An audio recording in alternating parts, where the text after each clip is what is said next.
à tous et bienvenue chez Jurassic Nac. Alors aujourd'hui nous allons aborder la préparation pour les bourses reptiles. Alors vous n'êtes pas sans savoir que ça y est, c'est reparti pour un an de bourse.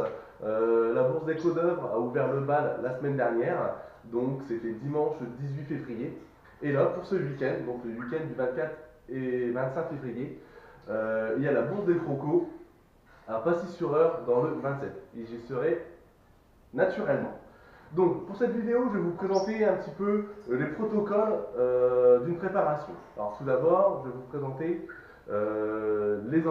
mes présentoirs où seront logés les différents serpents que j'aurai disponibles à la vente. Donc, dans ce premier présentoir, qui est en plexiglas, sera présenté les espèces Morelia spilota mcdowelli et Python regius, nés l'année dernière, en 2017, pardon. Voilà, donc des petits emplacements. Et là, pareil, toujours en plexiglas, un petit terrarium, lui servira à présenter un Python regius né en 2016. Donc un petit peu plus grand que les autres. Donc naturellement, les bacs ont été nettoyés, désinfectés, dépoussiérés pour accueillir au mieux ces petits animaux. Tous les animaux qui seront disponibles à la vente n'ont pas été nourris, tout simplement pour éviter les risques de régurgitation dus au transport et à tout le stress qui sera engendré. Bon. Alors, les animaux. Hop. Je vais vous montrer comment sont positionnés les animaux pour le transport, justement. Alors, tous les animaux seront placés déjà dans une caisse en polystyrène.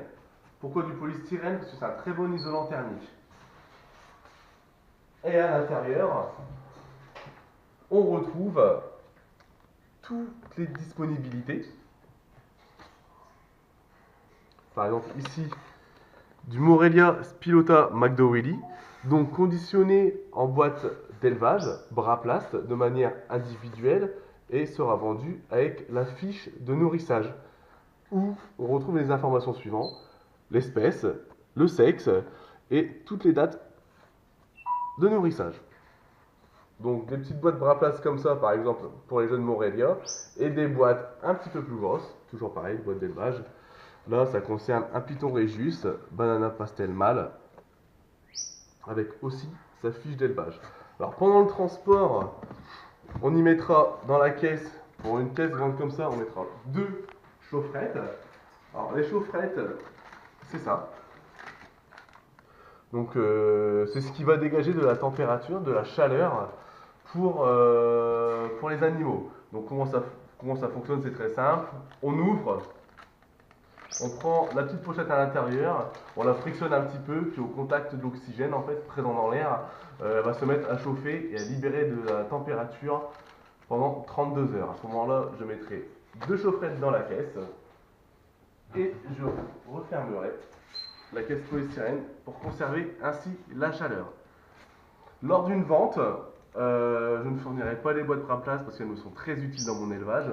Par contre, les animaux seront vendus dans des boîtes comme ça. Donc on mettra un peu de copeaux dans le fond, un peu de ligne au ciel, et seront refermés. Donc ça là-bas, c'est des boîtes qui servent pour tout ce qui est alimentaire. Des trous bien sûr ont été faits pour l'apport d'oxygène, tout simplement. Lors d'un achat en bourse, surtout veillez à ce que le vendeur vous fournisse les bons papiers. C'est-à-dire qu'un éleveur amateur doit obligatoirement vous délivrer un CERFA. Donc un CERFA, c'est ce genre de document. Ça, c'est un CERFA. Donc avec le nom de l'espèce, la quantité, la description, le statut. Donc le statut, c'est en général pour les animaux qui sont en 2B, il marquera 2B en fait, savoir si l'animal est réglementé. Il y aura les coordonnées de la personne qui vend et de la personne qui achète et les signatures. Voilà. Donc ça, c'est ce que doit vous fournir obligatoirement un éleveur amateur. Concernant un professionnel, il devra lui vous délivrer une facture. Et sur la facture, on va retrouver exactement la même chose. C'est-à-dire qu'il y aura un numéro de facture, il y aura les coordonnées de l'acheteur ainsi que la description de l'espèce qui a été vendue. Si l'animal a déjà eu plusieurs propriétaires, dans ce cas, il faut que le vendeur vous donne les origines de l'animal, c'est-à-dire la toute première facture qui a été faite. Alors il peut y avoir une facture, il va y avoir la facture d'origine et un ou plusieurs CERFA si l'animal a fait plusieurs mains. Voilà, ça c'est une obligation. En tout cas dans le 02, c'est ce que exige l'ONCFS. Apparemment dans d'autres départements, ils sont un petit peu plus laxistes sur le truc, où juste un CERFA pourrait éventuellement suffire. Voilà. Et concernant ensuite les obligations de l'éleveur, alors si cet éleveur est capacitaire, il aura à l'élevage obligatoirement 2 registres. Le premier, c'est celui d'entrée et sortie d'animaux non domestiques. Donc comment ça se présente?